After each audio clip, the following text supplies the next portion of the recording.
நம்ம எல்லாரும் 5 ஸ்டார் சாப்பிடலாம். Eat 5 star, two nothing. ஆக்சுவலாக இதுதான். நம்ம எதுவுமே செய்யாமல் இருந்தால் கூட எல்லாருமே எல்லா அனிமல்ஸுமே நல்லா இருப்பாங்க. மனுஷங்களோட தாட்டே எப்படின்னா, என் அண்டர்ஸ்டாண்டிங்கில் நீ எல்லாம் எப்படி வாழ்ந்துருவ அப்படின்னு ஒவ்வொரு ஹியூமனும், நம்மளுக்கு ஒரு எனிமியெல்லாம் இருப்பாங்கல்ல, ரிலேஷனாக இருக்கலாம், ஃப்ரெண்ட்ஸாக இருக்கலாம், இல்லை தேவையில்லாதவங்களா இருக்கலாம், ஜெலஸ் மக்களாக இருக்கலாம், அவங்களாம் நீ எல்லாம் எப்படி வாழ்ந்துருவ. ஆக்சுவலாக வாழ்க்கைன்றது காட் நம்மளுக்காக ஒரு இண்டிவிஜுவல் நம்ம வாழ்கிறதுக்கு தான் காட் கொடுத்துருக்காங்க. மற்றவங்க கண் பார்வைக்கு நம்ம வாழ்ந்து காட்டுறதுக்கெலாம் வாழ கிடையாது. அதே மாதிரி தான் அனிமல்ஸ் இங்கே பிறந்ததும் அவங்க வாழ்கிறதுக்கு தான்.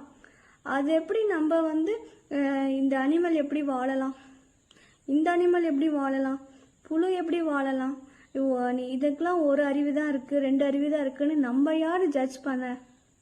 நீலாம் எப்படி வாழ்ந்துருவேன்றது அனிமல்ஸ்க்கும் நம்ம அப்படி தான் சொல்கிற மாதிரி இருக்குது. இந்த அனிமல்லாம் எப்படி வாழ்ந்துரும்? ஆக்சுவலாக நம்மளுக்கும் நிறைய வேலை இருக்குது, ஒர்க் இருக்குது, ஜாப் இருக்குது, அதை பார்க்கலாம். அதெல்லாம் விட்டுட்டு இன்னும் சொல்ல போனால் இந்த டிசம்பர் வந்துச்சு. டிசம்பரில் இயற்கை நம்மளுக்கு ஒரு நிறைய லெசன்ஸ் கற்றுக் கொடுக்கும். வருஷம் கற்றுக் கொடுக்குது. ஆனால் அது டிசம்பர் 31 வரைக்கும் தான்.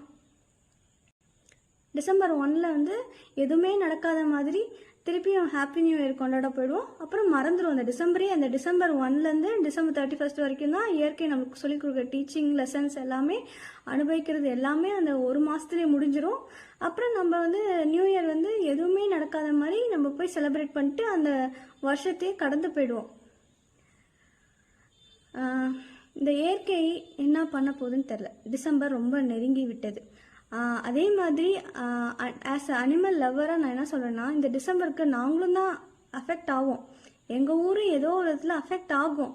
ஆனால் அஃபெக்ட் ஆகிறப்ப நாங்கள் மட்டும் சேஃபாக இருக்க மாட்டோம். எங்களை சுற்றி இருக்க அனிமல்ஸும் எப்படி சேவ் பண்ணணும்னு எங்களுக்கு தெரியும். ஆஸ் எ இண்டிவிஜுவலாக எங்கள் ஃபேமிலி, நாங்கள் இந்த டாக்ஸாக இருந்தாலும் மாடாக இருந்தாலும் அப்படி சும்மாலாம் நாங்கள் விட்டுற மாட்டோம். ஒரு ஃப்ளட்டு வருதுன்னா அதுக்கும் சேர்த்து யோசிப்போம். அவங்களுக்குலாம் எப்படி ஷெல்டர் கொடுக்குறது, ஷெல்டர் கொடுக்கறதுக்கு யாராவது காப்பாற்றுவங்களாம் இல்லை. எங்கள் வீட்டில் எங்கெல்லாம் இடம் இருக்கோ அத்தனை எல்லா இடமே நாங்கள் கொடுத்துருவோம். நாங்கள் ஏன்னா இந்த உலகம் எல்லாத்துக்கும் ஆனது, அவங்களும் சேஃபாக இருக்கணும்.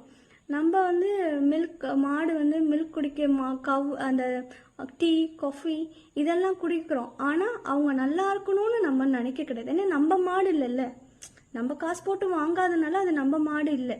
நம்மளோட அனிமல் நம்ம காசு போட்டு வாங்கினதான் கிடையாது.